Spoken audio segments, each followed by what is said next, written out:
Welcome to Game Crunch, your weekly video game podcast. My name is Mike Anastasia. With me today we have Brandon. Hello. We're going to talk about games and things. Yep. And we're, kind of flying by the seat of our pants because we don't have a document done. But there's lots of things to talk about. Basically. Yeah. What's coming out? What do we have this week? The Advance Wars 1+2 Boot Camp, Reboot Camp. Yeah. I played that. Nice. There was the Indie World from Nintendo Showcase. Yes. So we got that. Yes. I have no clue what Brandon played. That's the mystery of not knowing. Yep. And yeah, that's where we are. Ready to get started? Here we go. Yeah, I'm good. All right. I'll talk about Boot Camp first because it's new and exciting. So Advance Wars Boot Camp came out this week. Remake of Advance Wars 1 and 2. Yep. I don't know how much time I've gotten into it. Okay. A couple hours. I think maybe like 3 or 4 at least. Okay. I want to say. I'm like mission 12 or 13. So I've gotten a good chunk out of it so far. Okay. It plays really well. I know some people are kind of shoddy about the art style, but I think I like it. It's kind of nice. I know the big advantage because people want to look at more like the classic one. I think at least in my mind, it's reminiscent of it. I don't remember how much different it is, but like just to my memories, it reminds me a lot of how the original one looked and played. And obviously it does come with some advantages now that it's not pixels anymore, because you do have the ability to like scroll in and out, like zoom in and out, I guess, rather, of like the maps and stuff, and still kind of have all that stuff intact. So there is that. Battle-wise, plays similarly to how I remember it before. Although one key feature that I know people are kind of excited about is it does give you the ability to reset a turn if you need to. Now, like if you accidentally mismove something, or I don't know, do something dumb, or I don't know, like I did yesterday. Well, no, actually, you couldn't save that one. I say I wasn't paying attention and I accidentally ended a turn when I still had tons of things to do. I can't save you from that because it can only save you for your current turn. But if you move something inappropriately and you're like, oh, oops, I didn't mean to do that, then you can just kind of reset the turn. So, like, oh, I forgot to activate my CO power, and, I meant to do that before I started all this stuff. Yeah, sure, reset it. Go for it. So that's kind of a nice advantage. One thing that kills me with this, though, is the voice of Andy. So, because they have, what's her name, Veronica Taylor doing it, who you may remember as the voice of the original Ash Ketchum in the cartoon. So it sounds just like it. Like, it's like literally his voice. Like, she didn't try to disguise it in a different way. It's literally Ash Ketchum is Andy. You might as well just be like, Pikachu! Like, yeah. It's just, except it's just more like stuff like, we can do it! Like, you can count on me! Like, but it's literally Ash. Like, there's no beating around the bush. I kept on hearing it. I'm like, this has to be Ash. And so I went on IMDb and they're like, yeah, Veronica Taylor. I was like, oh. I figured she was still doing voice acting, but I don't know. Who knew she was coming back to Nintendo? So there's that. What else good things do I have to say about this? Lots. I don't know. It's a great game. You played the original one, right? Yes. Yeah. Did you beat him? No. I've heard that the difficulty ramps up pretty intensely near the end. It does. That's why I said no. So it does introduce a casual mode too. I'm playing on classic, so I can't really tell you what the difference is. So yeah, there is kind of a more friendly mode for those kind of things. I kind of spoiled myself a little bit on accident on one kind of aspect of the game. Like the original game, I guess, depending on how you played it, it dictated how the final battle would, what would I say? Like kind of like what units you would have under your control for the final battle. But they, I guess, changed that in this one, and they let you choose some stuff. So there is that. I guess to make it a little bit more like appropriate. And then I guess afterwards, it kind of allows you to unlock things more organically instead of having to replay it. Okay, is what I was reading up. Yeah. Yeah, I mean, it sounds like a nice addition. So you're not kind of like, hey, like I already had one point where it was like I had a branching like mission. It's like, hey, you can go here play as Max, or you can go here play as Andy. Okay. And I was like, oh, I haven't seen Max yet, so I'm like, I want to play as Max. And then the Andy mission disappeared, and I was like, oh, but I want to play the Andy mission too. Yep. So, yeah. So apparently, though, once you finish the game, that unlocks all those extra chapters, and you can go through it and play through them. That's good. And then so it's got a nice bonus. So yeah, there's that. What else? I mean, they added like some online modes, some challenge modes, things like that. Mhm. So there's lots to do there. I have not tried them. I don't know if I'd play the online mode personally, just because it's not my wheelhouse and I don't really have anyone to play with. Mhm. But yeah, I mean, those options are there. I hear they're fun. It has other kinds of multiplayer modes as well. I Okay. think you can do same system multiplayer, That's nice. or you can do like multi-switch multiplayer, like a local Very multiplayer. interesting. Okay. Yeah, if you guys have multiple copies of the game. So yeah, there's options there. There's a lot of nice stuff. And then so it does lock Advance Wars 2 from the beginning, but Okay. it doesn't like lock it. Like it's like it just has it grayed out, and then if you click on it, it's like, do you want to unlock this? Are you like, sure you want to play this? Like you haven't finished the first one yet, you'll spoil it. Are you sure you want to play the better game? Yeah, basically, that's what I've heard. I've heard it's dramatically better. Mm-hmm. But I have not played the second one in any way, shape, or form. Mm. I did play the first one Mm-hmm. to some degree back on the Game Boy Advance. Okay.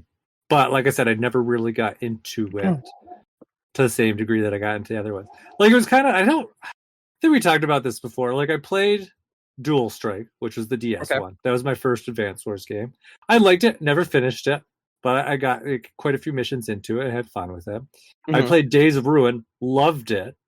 Beat that game from beginning to end. Yep. Yes, it is. I loved it. So, and I finished it and I was like, oh, this is great. And then I think after that, I went back to play Advance Wars 1 and 2. And I was like, not really feeling it. And so I got a couple missions into 1 and then I never finished it. Mm-hmm. And I think we've talked about this before on the podcast, but I was like not on board with the Game Boy Advance when it came out. I actually skipped it for a while, like a couple of years. Really? I got one day one. Yeah, I skipped that one for a couple of years. I was not thrilled with it initially. Well, if you remember, the launch game with it was new, like Super Mario Advance, which was Super Mario Brothers 2, and I was like, could not care less. So, do you remember when they released Yoshi on the Game Boy Advance? Yeah, I won that in a Burger King giveaway. Oh, really? Yeah, that's kind of cool.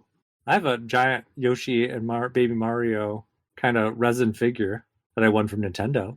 I won a lot of really weird shit from Burger King, to be completely honest. I never knew Burger King gave away so many things. Yeah, so I won a Sony phone, right? A Sony what?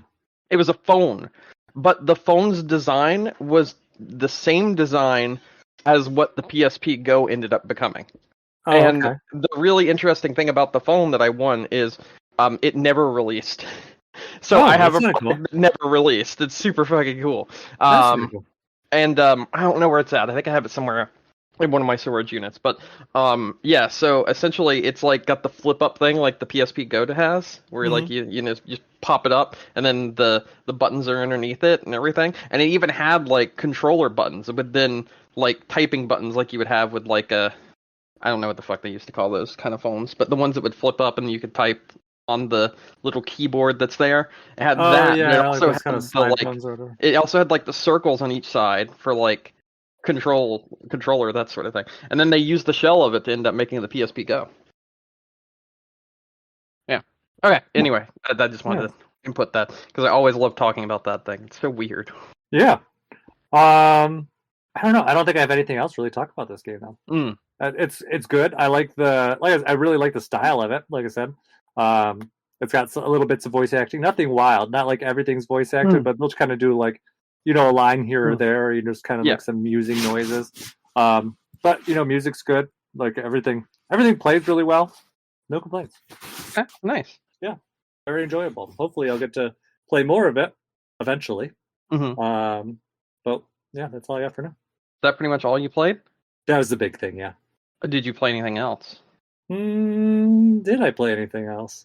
Oh, nothing terribly exciting. I played Tetris 99 had another event this weekend. So I saw that because a lot of VTubers were playing it this weekend. Yeah, it's so random. And also, too, I was looking at it like, so, because they brought back those, you know, events again all of a sudden. But I was looking at it, 3 of the last 4 events were Kirby. This is like another Kirby. Yeah.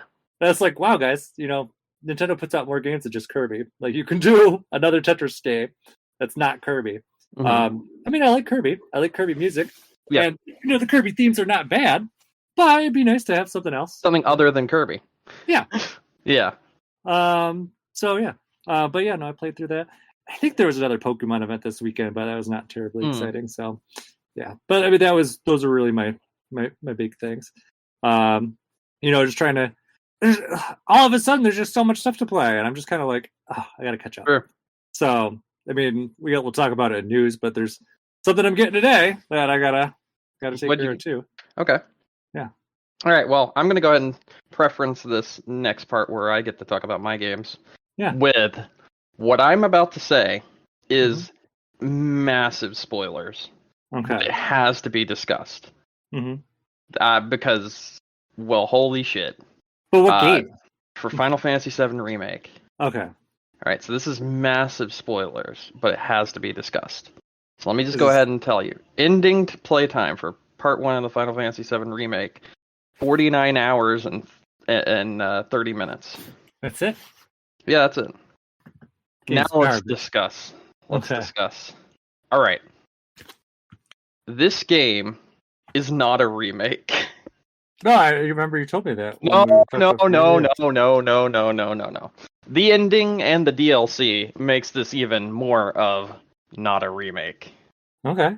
Let me go ahead and preference this with, do you know anything about Final Fantasy VII or about any of the characters of the Final Fantasy VII universe? I mean, I've played and beaten Final Fantasy VII. All right, so you know how Zack is dead because of Crisis Core. Like, Zack's a dead person, and that's who Cloud is. Basically, he's the embodiment of Zack, essentially. I mean, allegedly, yeah. Allegedly, yes. All right, Zack doesn't die in this game. Okay. So there is a entire chapter, which is the final chapter of the game, where 3 people that are supposed to die do not. Mm-hmm. Because in the final chapter, you fight these little ghosty things that Nick and I had talked about a while ago when we were talking about the game initially and everything. Knowing and going all the way through the DLC and the end of the base game 100%ing the base game, now knowing what those are, makes this very interesting. Mm-hmm. The final chapter, you fight those ghost things that combine together to create what is basically fate. Mm-hmm. And when you defeat Destiny and Fate, which is the final boss, essentially, of the game, you break the timeline completely. And from here on out, for all the next upcoming Final Fantasy games of Final Fantasy VII Remake, everything is new. You're in a completely different timeline. People that should have died are not dead. I mean, we knew that's what they were timelines are doing. merging. I know, but I'm trying to give you more information on it, right? Oh, okay. Yeah. Right, so it seems like the old timeline still exists as well, according to the DLC, and that they're merging together. So essentially, by the end of this, we could have like 2 Clouds and a Zack fighting on the same party. Yeah. And it's just fucking weird. It's really fucking weird. Well, we knew that they were going to try to... we knew that aspect of it. Well, I'm just saying, we knew that they were going to try to find a reason to keep Eris alive. Yeah. So I don't think she will die. Well, actually, I think it'd be funny if they still killed her. But they should, just for lols. I really do think they should too. But basically, when you defeat the final boss, you've just created like infinite timelines now. So the whole game can just be whatever they want now, and it's just being made up along the way. And it seems that even Aerith, who you were just talking about, trying to stop her from dying and that sort of thing, it seems like she knows that, and even mentions that from here on out, the future is unknown. No one knows what's going to happen next. And it's kind of like a wink, wink, nudge, nudge, hint, hint at the player that even the developers are just now making this shit up as they go along. I was saying, my joke was going to be, not even Square Enix knows what's going to be happening next. Yeah. Yeah. So that happened, and that's really weird. And I mean, it was really fun. And then the DLC is Yuffie, and the Yuffie DLC is really good too. There's more to that one. That again plays into what I was talking about all the timeline stuff and whatnot. But it does look like we might be playing through Crisis Core in part 2 of Final Fantasy VII Remake. Okay. Because the ending of part 1 is Zack surviving Crisis Core, and then kind of cool, carrying Cloud out on his back, and then as he does that, the other timeline kind of like walks through him at the same time, and you see them both there, and like multiple people can sense him there, but they can't see him yet. It's kind of like a sort of like after image like thing going on, and it looks like we're going to be hopping over from the main timeline to that timeline for the next game in the series to see what the fuck happens there. It's pretty good though. Like the entire ending was really fun, like playthrough, and then the DLC is also really good. So that happened. That's good. That's awesome. Yeah. So I finished a game because I've been having trouble finishing games this year. So finishing that one was actually pretty good. And then, that is good. I can't think of the last game you finished. Yeah, I can't either. I played Gran Turismo 7 some as well, and I streamed the entirety of that gameplay, and oh boy, was that a mess. So I decided to do the licenses for Gran Turismo 7, and I had someone come in that was really good at the game, and he tried to help me figure out how to get gold on every single license mission. I spent about 4 hours screaming. And attempting, and I finally got it on the first, I guess the second part of the license missions, because there are like 7 parts and you unlock them like one at a time. But the first, the second 10 of them I got all gold on, so I got the special car and got all that stuff. But that was crazy. It was very hard to do.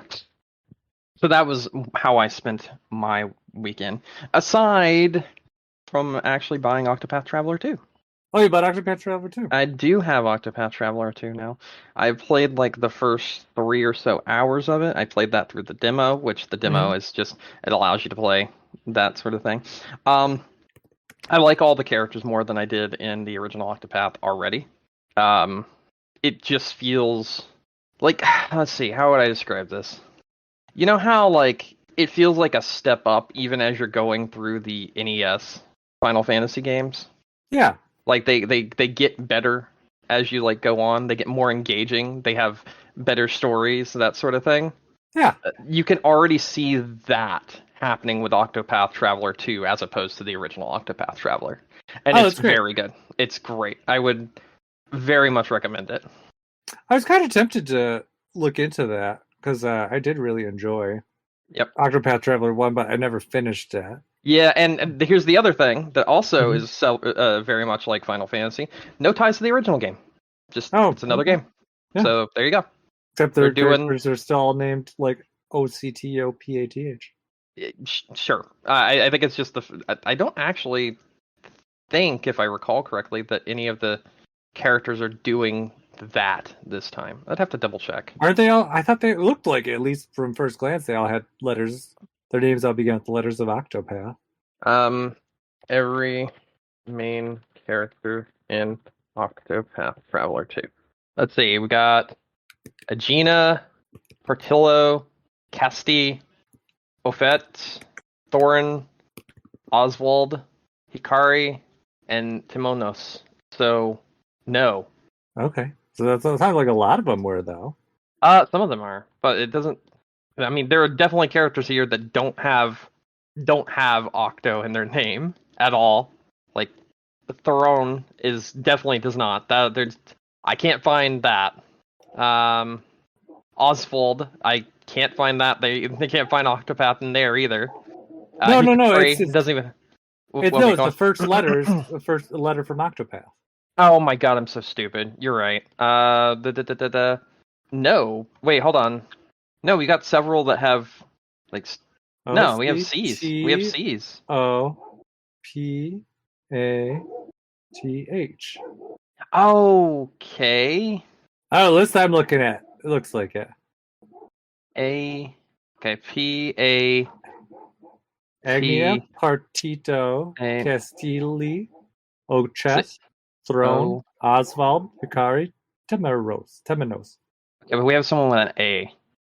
We do. There it is. Okay. Agnia. Yeah, you're right. I'm stupid. We do have Agnia. We do have all of them.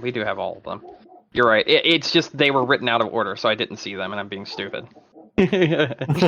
Well, it sounds like I maybe explained it wrong in the first place. Kind of confused you. Kind of. You did actually very much confuse me. But anyway, it does not matter because it's actually really, really good. That's the only other thing I really wanted to say. It's very good. Okay.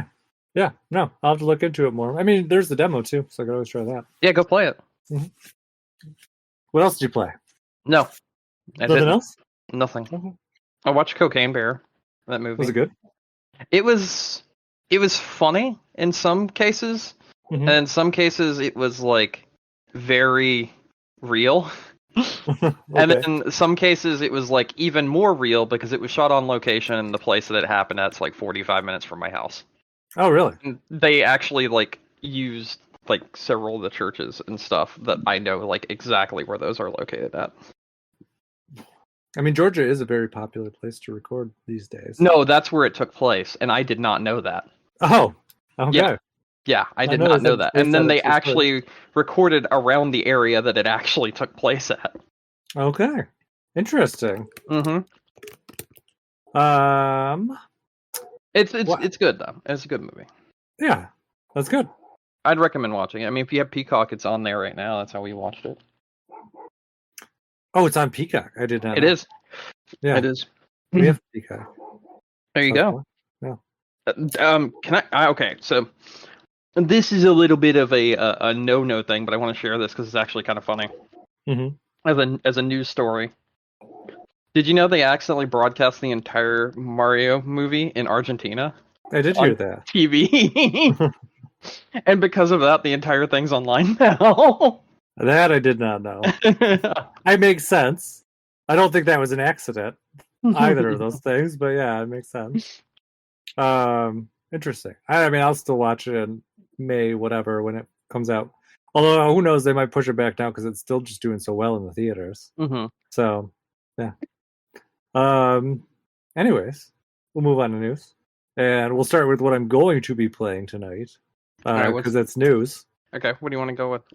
Xenoblade Chronicles 3. All that news this last week. Because Nintendo just basically dumped a shit ton of Xenoblade news. And was like, oh, hey, by the way, the new DLC's coming out next week. Oh, okay. Buckle up. Yeah, so it came out today. So I guess I missed that. Yeah, no, they like just kind of like shadow dropped it. Not quite shadow dropped because the trailer came out after we recorded last week, and they were just like, "Yep, next week, Xenoblade Chronicles 3 Future Redeemed," I think is what it's called, and it's a prequel to Xenoblade Chronicles 3 where you play as Shulk and Rex, Daddy Rex, and yeah, it looks pretty awesome. So okay, nice. And I think some of the other characters are maybe some of their kids. Like there's one they're like, oh, that looks like Shulk's kid, and they're like, oh, that one looks like it could be Rex and Pyra's kid. A lot of people are kind of like speculating on it. Along with that, they also announced that the Pyra and Mythra amiibos are coming out in July. Okay. For Smash Brothers, and that they're making amiibo for the two main characters from Xenoblade 3 coming out later this year, which is weird. I don't understand that one because I don't know why you're releasing it so much after this game. So I don't know if that means something is coming. Okay. Or just they got more ambitious in making them, and the game came out faster than they could physically produce them, which I could also see being a possibility as well. Because they had some production issues during COVID. And I mean, that's kind of why I think we saw the Splatoon 3 amiibos come out like 3 months after the game did. So that makes sense. Yeah. So that could be a possibility too. We don't know. But I'm really excited for this because it looks disgustingly good based on the trailers. There's a lot going on. and it's just there's too much right now, Brandon. I just can't handle it. You had Advanced Wars come out last week, then you got Yeah. this week, and then Zelda is in 2 weeks. It's like, okay. Yeah, that's a lot.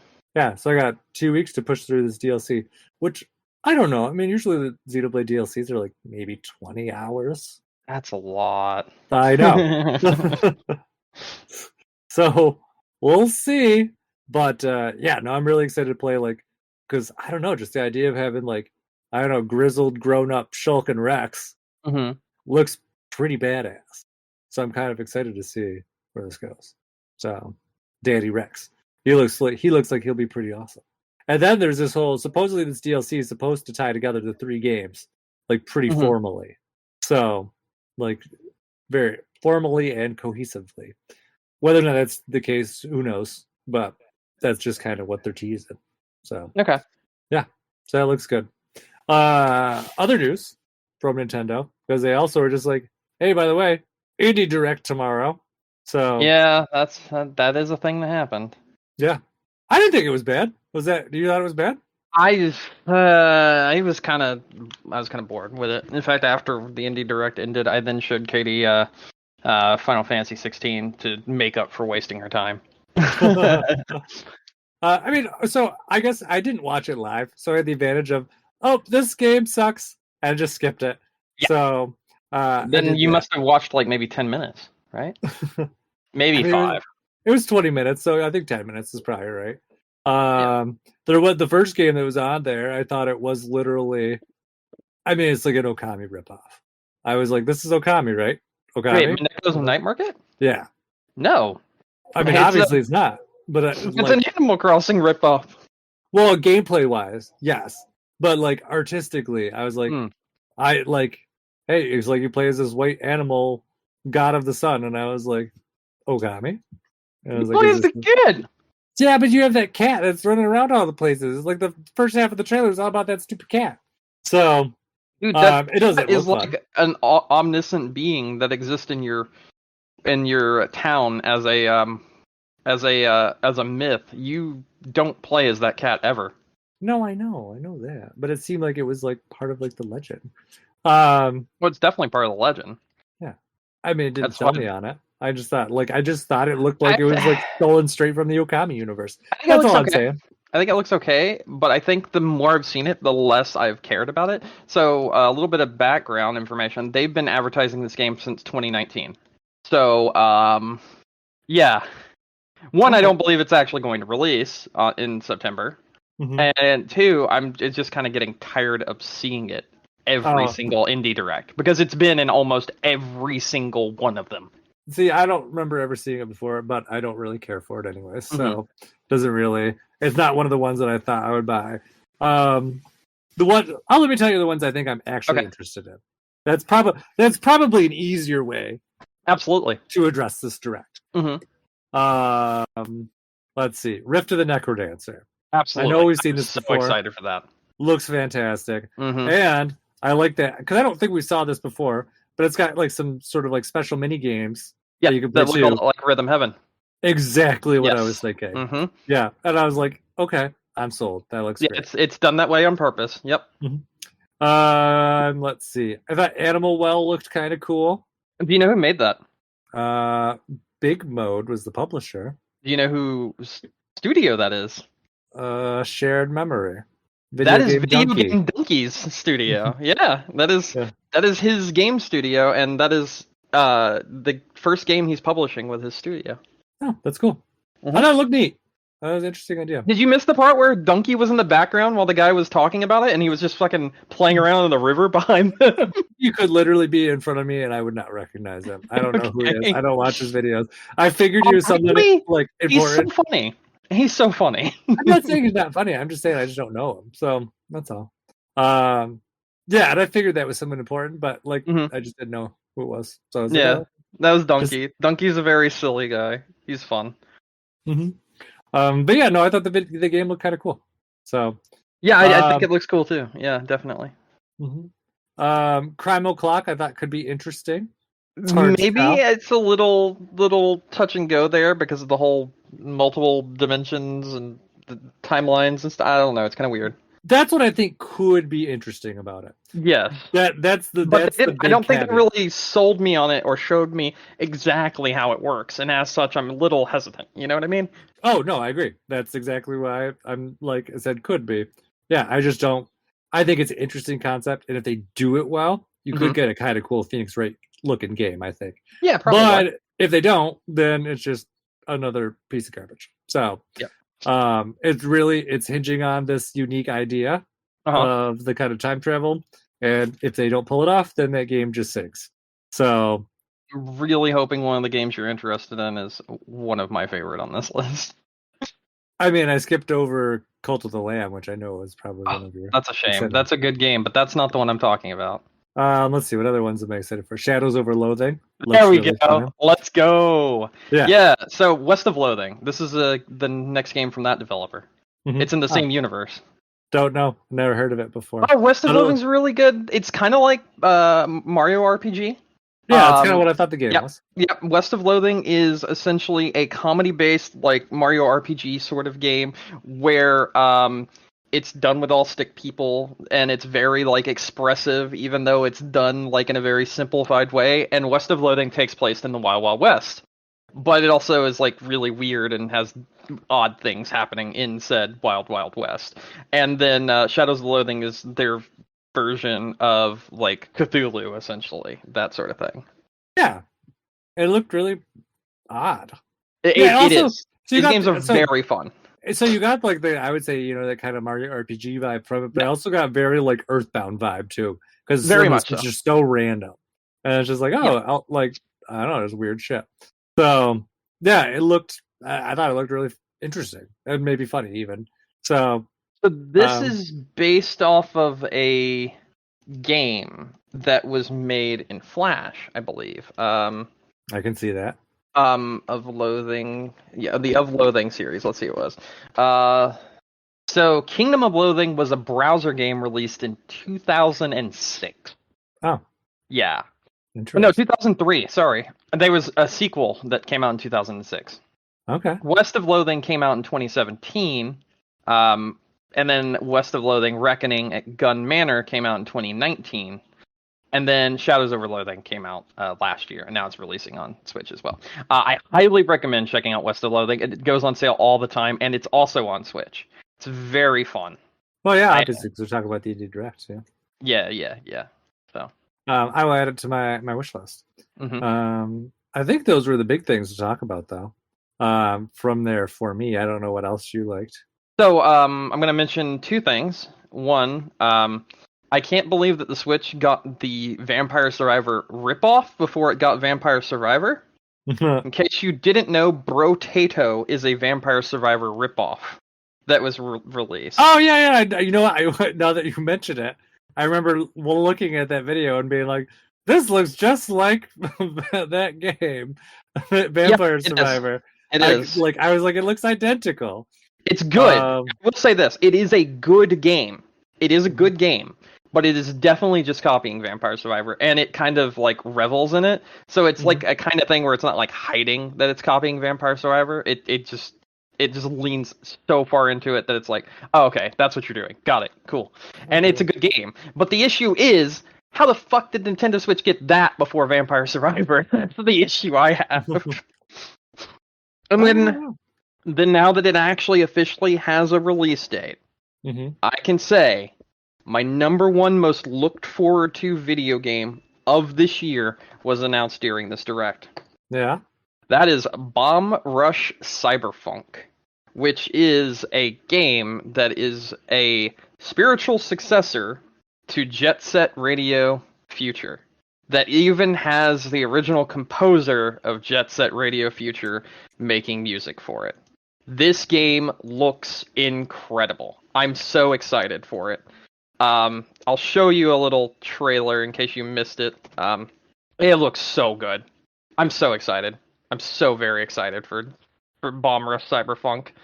I feel like we've talked about this one before. Yes, but it hasn't had a release date, and that's been the problem. They actually gave it a release date of August 18th on this Nintendo Direct. This was the first place it's been announced, so I was super happy when I saw this. Oh, good. Yeah, it looks good. I'm so excited. Like, if this does not end up being my game of the year, then they fucked up. That's how I feel about this game. Because this is like tailor made for me. This is my childhood in a nutshell. And if they fuck this up, I'm gonna be so upset. Yeah, we can prepare to see it on biggest disappointment list instead. It might show up there, and I would be really sad if it does. Yeah. Some of the ones you did not mention that I will tell you is actually very good that are on this list. Played Up, which was announced. The roguelike cooking management game. Mm-hmm. This game, Cook Serve. No, what is it? Not Cook Serve Delicious. It's the other one. What is the other cooking game? Cook game. Which maybe. Not Cook Serve. Overcooked. Overcooked. That game. Oh, yeah. So this is essentially a roguelike version of Overcooked. Okay. And it's very good. Another game that I know you probably overlooked because it looks very nothing. Mm-hmm. A Little to the Left. I have played this game. Like the actual game. It's super relaxing and a lot of fun to play. It's all about like organization of things. Oh, they've talked about this before. Yeah, I've played this before and talked about it. A Little to the Left is a very good game. I actually highly recommend that. And then I guess the only other one is, because I'm a huge puzzle game fan, Shovel Knight Pocket Dungeon. I'm surprised you didn't mention anything about that. Actually, I don't know how you feel. I mean, I've not played Pocket Dungeon. I'm sure it's fine. I mean, it's just not Shovel Knight. Yeah. And it looks like it's like a puzzle game. Mm-hmm. I'm sure it's fine. Yeah, it is fine. Yeah, I don't have any hate. No hatred against it. Yeah. Yeah. Other than that, the only really weird thing here from this direct was we found out that Oxenfree 2 is releasing on everything except Xbox, which is kind of interesting. That's odd, yeah. Yeah, especially since it originally released on Xbox, so it's like, what? So that adds more to the what is going on with Xbox and the games hating releasing on Xbox lately. So that was a really interesting thing that we saw. Oh, that game looked interesting. I just wasn't sure about it. Yeah. So that is a point and click adventure / survival horror game. The original one is very good, very very good. The sequel, I believe, has been on Steam for a while now, and I've heard really good things about it. So okay. Or I might be thinking of something else. So I do know Oxenfree is good, though. The original is. Let me check Lost Signal, see if it is the one I saw on Steam. Or if I'm just completely mistaken. Nope, this is not the one I saw on Steam. So I guess it was a re-release of the original game that I saw on Steam. Yeah, it is. Okay. Yeah, with extra content and stuff. Yeah, but I'm guessing Oxenfree 2 will be really good. The original one was very good, so there you go. Yeah.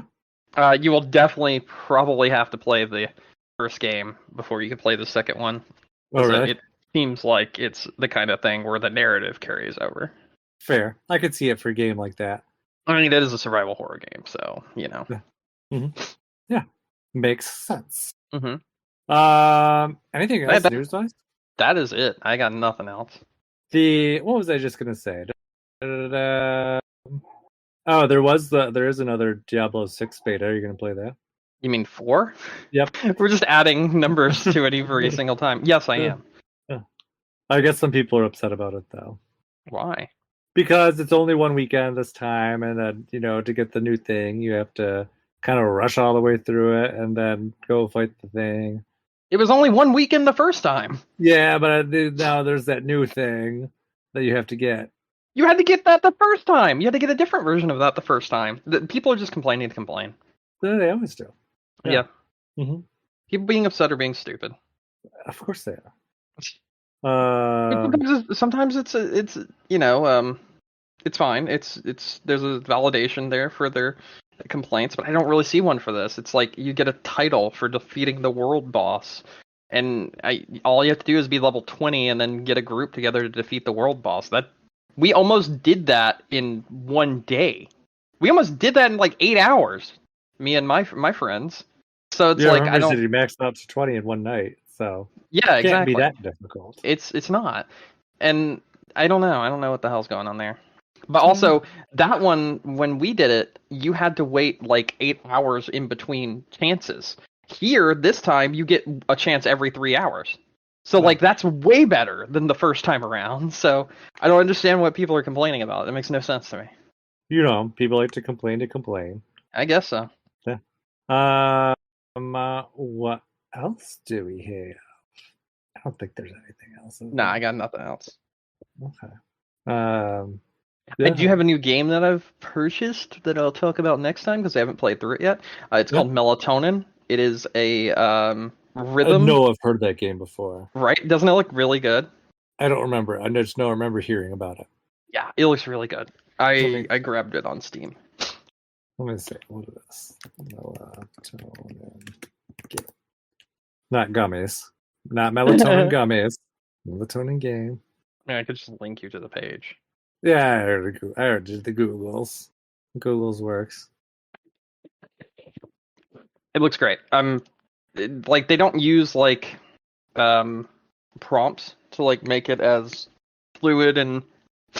Oh, that looks fun. Mm-hmm. Very Rhythm Heaven-esque too. Very much. Yes, this is another game that I thought about when you mentioned Rhythm Heaven earlier. It's very Rhythm Heaven. Oh, I would so buy this game. I think it's on Switch. Let me see. Maybe that's where I heard of it. It is. I think it was in a Direct, actually. Maybe that's where I heard of it. Yeah. Yes, it is. It is on Nintendo Switch. Yeah. Yeah, I think you'd like this game. Oh, it's actually got a 10% discount right now. But yeah, it's on $1. sale. Yep. Come on. You're like, and I've purchased it. I'm thinking about it. Let's not get ahead of ourselves. Mm-hmm. When's the deal go? I got one more day. And I purchased it. It's Mike. How many gold coins do I got? Let me see. Where's my gold coins? Oh, I got $6 of gold coins. There you go. I know. I should probably. It's almost half off, even. Mm-hmm. I know it is. I'd go for it. Yeah, because you're like a bad conscience. That's what you're trying to do. Trying to sweet talk me into buying. Not so much that I have a bad conscience. I just like having people buy games that are good. No, I don't want melatonin drug reviews. That's like I type in melatonin reviews. It's like, oh, drugs.com. No, like who reviews melatonin? Video game reviews. Who reviews melatonin? How do you review melatonin? Do you just fall fucking asleep and you're like, damn, that was a good sleep review? I know. Ew. Just one of the user reviews gave it a negative review, but their name is kind of racist. Oh. So, I see a lot of people complaining that it's a rhythm game from their reviews, and I'm like, really? That's your complaint? Damn, yeah. I wish this rhythm game wasn't a rhythm game. Yeah, it doesn't seem like a valid complaint, like, you know. That's a shitty username. I found the guy you're talking about. Yeah. That's a shitty username. What a piece of shit. I'll look at YouTube videos and decide. I would say look at videos instead of reviews. Think about it. Reviews have been shit lately. No, and none of these are all just random websites. Mm-hmm. Like, so I mean, even like between the good and the bad reviews, like none of these ones I recognize to be like, oh. It's like if you look at the good and the bad reviews, it's like as many good as it is bad. And it feels like it's one of those things that's very decisive between depending on the I wouldn't person. even say it has bad reviews. I just say, you know, maybe like there's middling. Which isn't necessarily a bad thing. Yeah. You know? I guess the question is like, you know, it kind of sounds like the first half of the game is pretty awesome. Yeah. But then the question is, you know, the back half of the game, what's the concern there? Mm-hmm. And is it something that I would be concerned about? So I don't know. Well, I will look at videos and you'll find out next week, I guess. Regardless, I'll add it to my wish list because odds are, once it's on sale once, it will happen again. So they broke the seal. There you go. I feel like that's how sales work. Once something's on sale once, it will happen again. Not necessarily, but most of the time, yes. You know what kind of sucks? What? I wanted to get the pixel art collection of Final Fantasy right? the one that's like $10 billion. Yeah, it's like $75, but you can Yeah. buy them separately, They're right? like $10 billion each, or for $17.99 a piece. Yeah. Yeah, I know. I wanted 5. No, Yeah. not 5. 4. I wanted 4. The one with Cecil. Yeah. That Good one. game. Mhm. Yeah. That's the one I wanted. That's one of the ones I've never fully finished. But I wanted that one. It's one of the few I have actually fully finished. Nice. Mhm. So I was going to get it on PC. You know, the place where the pixel art collection originated. Yeah. The stuff that's in the console version is not in the fucking PC version. Oh, really? Yes. Which things? The redone artwork for the text, the extra XP like things, the People are turn making off a big random deal about the encounters, text. all of that stuff is not in the PC version. Oh, that's dumb. It's very dumb. So I think that was like the best reason to buy it. That was the reason I wanted to get it. Yeah. I mean, I guess at least if you played it on your Switch, it's not like you can really fuck up a Super Nintendo game. True, but I had money on my Steam wallet. Well, that's that's valid. why I was really gonna. do much about Yeah, that I can't one. really do much about that. So I ended up gambling it away instead. Oh, okay. Yeah. There, new cases came out in CS:GO. I bought 5 for like $12, and I turned that $12 into $1. Okay, that's not bad. Yeah, it's pretty good. That reminds me, I gotta add that to my wish list too. What, gambling? No. Yes, the gambling wish list. The pixel art collection? Yeah. Yeah, I really want it. So my thing is, the only physical copy is on the Square Enix store. You can't get it physical anywhere else. And it's dumb. Yeah. And it's $75 fucking dollars. Yep, and that's how much it is if you want to buy the whole bundle too. I'm not paying that. No. So I'm gonna wait for Square Enix to inevitably put it on sale. There's like 2 that I want, and Square Enix doesn't put things on sale most of the time. And that's my problem too. I mean, let's be honest. I really just want 4 and 6. That's literally what I want. That is literally what I want.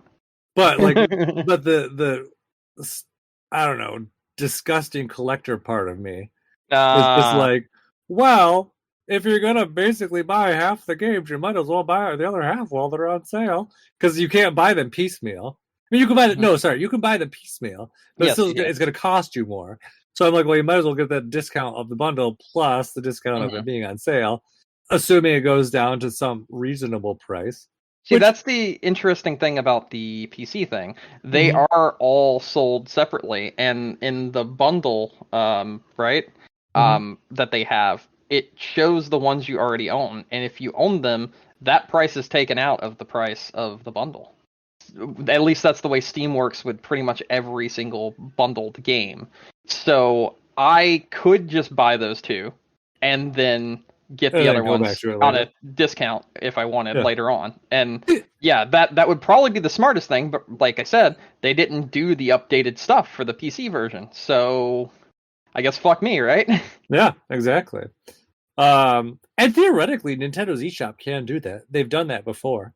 Where you like, there's bundle games, and if you buy one, then you can get the other half of the bundle or whatever for cheaper. But I don't know if they do it with third-party games. And I don't know, so I just will be like, fuck it, I'll just wait till it's all on sale. Because if there's anything I really actually want to play, let's be honest, I played 4 before, so it's not like I'm really itching to like play 4. Like that's the one I haven't finished, so it's like that. And I haven't played 5. I haven't really played 5 like at all. 5 was kind of meh. Yeah, 6 is the big selling point for me. 6 is the best. Like, I've never favorite. played it. I've heard it's one of the best ones out of all of them. You've never played it? Holy shit! I started it once years ago. Like, when I say started, I mean like maybe 15, 30 minutes. So 6 is actually enhanced with like new music and stuff for the opera scene, which actually makes it. Yeah, that's really fucking cool in my opinion. And I do think that 6 is one of the best Final Fantasy games, period. They're actually like, there are 3 Final Fantasy games that I think are just like incredible from mainline. I really like 6. 6 is absolutely one of my favorite. I like 10 a lot, also one of my favorite, and I really like 9. Those are like my favorite Final Fantasy games of all time. Let's see. I've only played, which ones have I actually played through? 3, horrible. 4, good.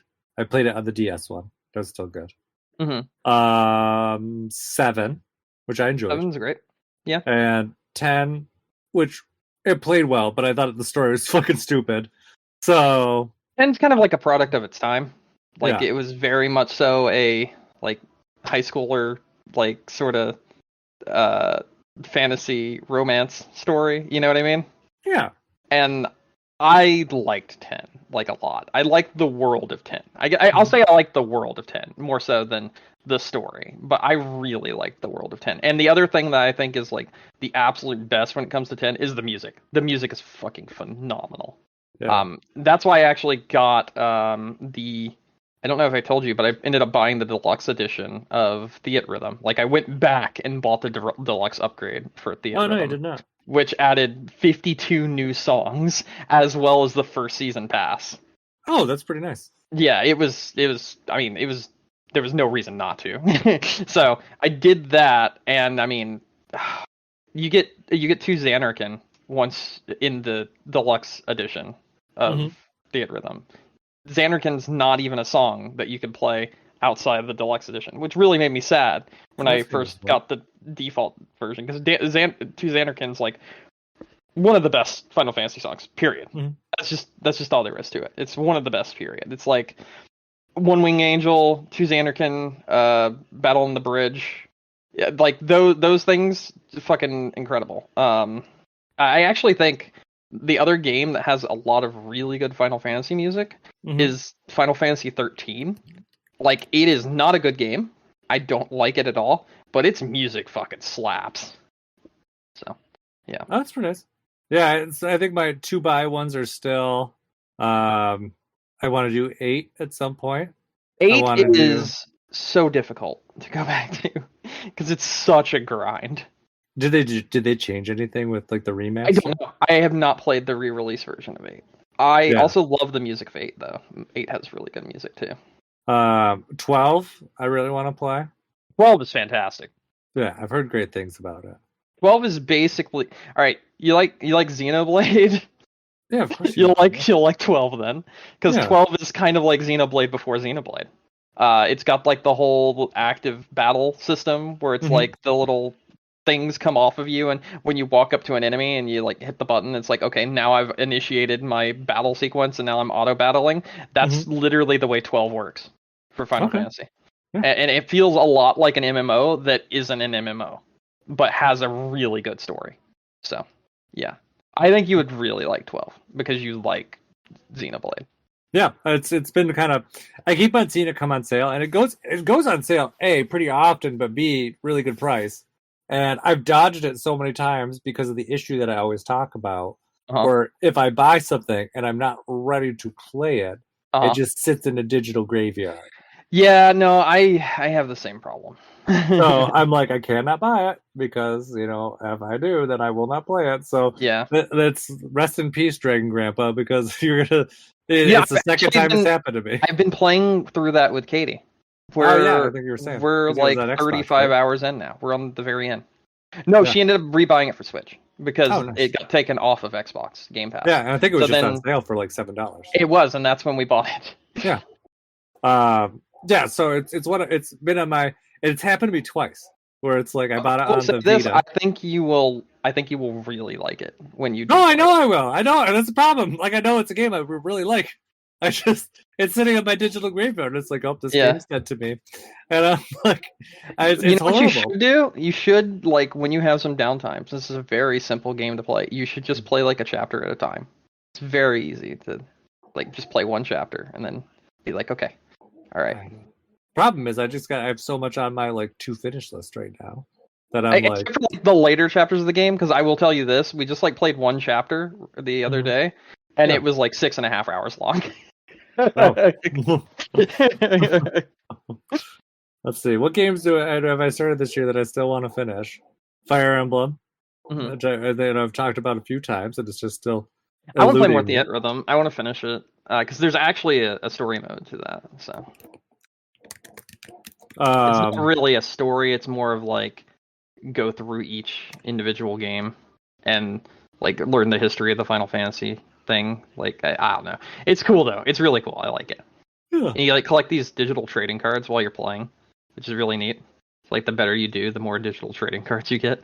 That's kind of And they're all based off of like different games. So like you may play like Final Fantasy VII, but get like, oh, you defeated 3 of the bosses during this this song in the Final Fantasy VII One Winged Angel song or whatever for the finale on hard mode, and because of that, you've been given a digital card of like Zidane or some shit, you know? Mm-hmm. Yeah. Let's see. I still haven't finished Kirby Return to Dreamland. That's fine. I think that's okay. I want to play that new content though. I haven't gotten to the Mangalore missions, which sound like they're really cool because he sounds like he's more like Mega Man than like Kirby, where he gets new powers. I guess that makes sense. Yeah. Yeah, sounds fun. Have not gotten there yet. Mm-hmm. There's some old stuff that I started that I just have not gotten more time into, like Katamari and Valiant Hearts. And you're gonna have that new Katamari coming out this year. Yeah. In like a month, I think, actually. And then I got Advance Wars 1 and 2. I got the Xenoblade DLC. Zelda's in 3 weeks. And I'm like, I need time. And then actually, I forgot to tell you too, because we talked about it last week, because you want to know when that new Splatfest is coming up. Mm-hmm. That is... Where's my calendar on the correct day? It's the weekend of Cinco de Mayo. So 5, 6, 7. Yeah. Okay. So nice. A few days before Zelda comes out. The weekend before. That's when they're doing the Splatfest. So yeah, that's exciting. Okay. So anyways, you ready to wrap up? Yep. All right. Thank you everyone for listening to us tonight. Don't forget to find us on iTunes, Stitcher, Google, Amazon. There we get your podcast. Also, we have our website, game-crunch.com. where you can check out all our episodes. And if you want to reach out to us, we're on Facebook or Twitter. Or you can send us an email, gamecrunchcast@gmail.com. Brandon. Hello. Any final thoughts? Nope, I'm good. All right. Well, that's it. My name is Mike Anastasia. You can find me online. I'm Clash of Penguin on Twitter or your favorite gaming console. And until next week, game on. Game on.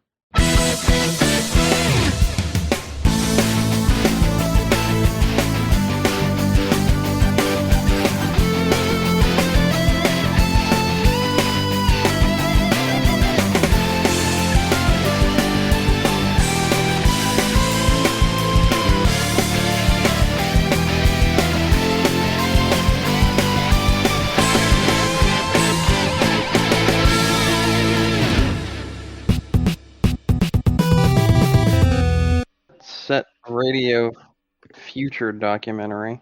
It showed up on my recommended. So I did not do my homework of playing those games, even though I installed them, because I have other stuff to talk about today. Okay.